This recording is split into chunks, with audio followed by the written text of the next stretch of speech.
Hi everyone. So today I'm gonna present on my CE presentation. Let me share my screen real fast so we can start. Alright, perfect.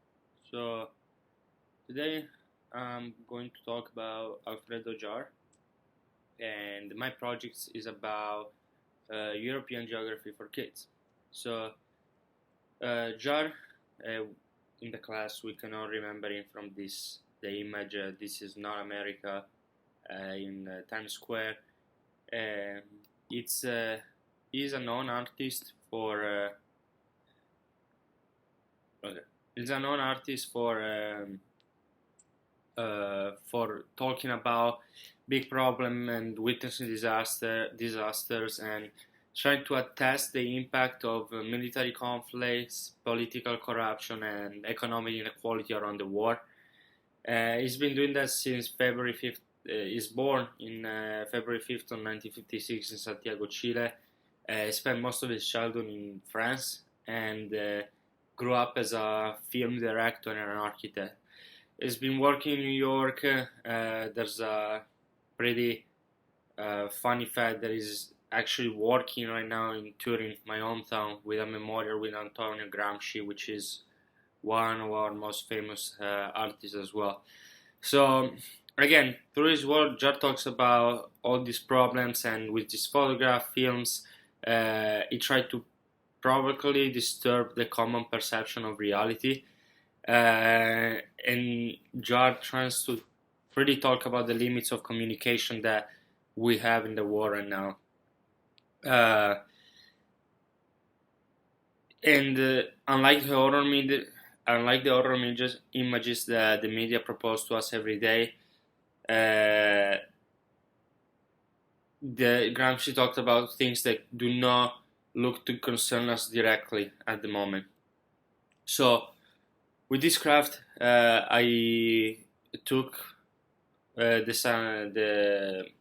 the thing to work on as the Ukrainian and Russian conflict. It's something that it like touches in America. Obviously, I'm from Europe, so I'm a little bit more concerned about the situation. But Americans know the situation, but they might not really think about it because they're so far away from it.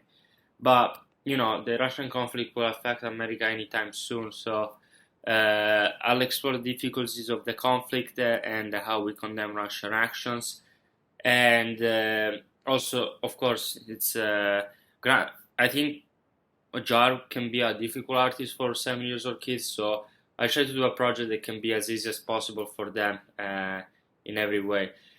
So a list of materials that we will need, it's a East European map with the name of the country in it.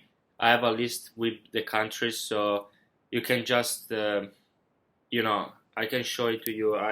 I printed it one like this that can be used.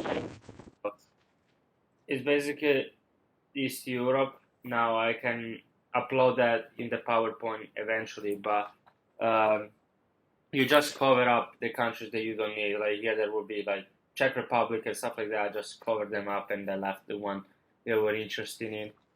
And we need a pencil, of course, some glue, scissors, and a pretty flag with countries on this Europe, which I said are Estonia, Latvia, Russia, Lithuania, Belarus, Ukraine, Moldova, and Romania, which are all the countries in here. The instructions are very simple.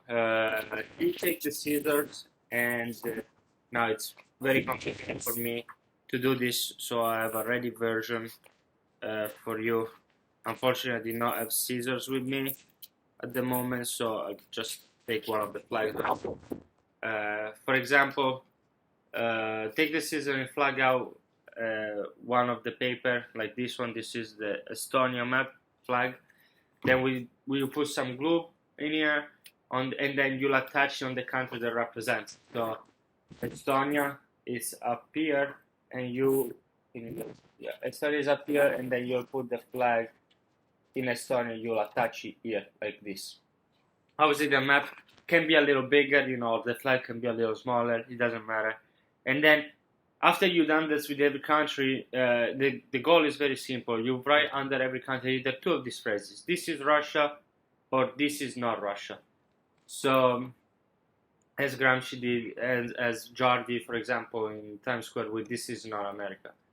So you do that, and then these are the country's flag, in case you guys need to use it, So it's very easy to recognize. I think you can print this with the kids too. So if they read Estonia and then they read Estonia in the country's flag for them, it's easy to understand that the Estonian flag is the one with blue, black, and white. The Lithuania is, yellow, green, and red. I think it's a pretty good exercise also for learn a little bit of European geography, which I see often in the United States. People don't really know, and I challenge everybody to cover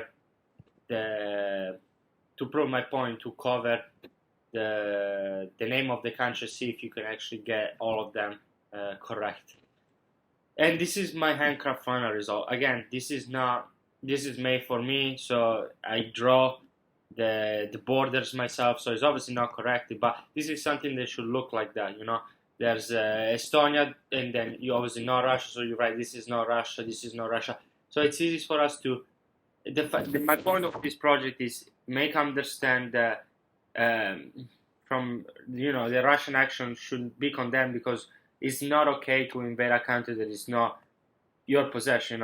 Russia right now is invading Ukraine, but it was gonna stop them from invading, Belarus, Lithuania, Latvia, Estonia. So what I did was, like Jar does, give a little bit of understanding what's going on to kids and why Russia should not invade Ukraine, because it's not their territory. So they should stay out of that and try to find a diplomatic way.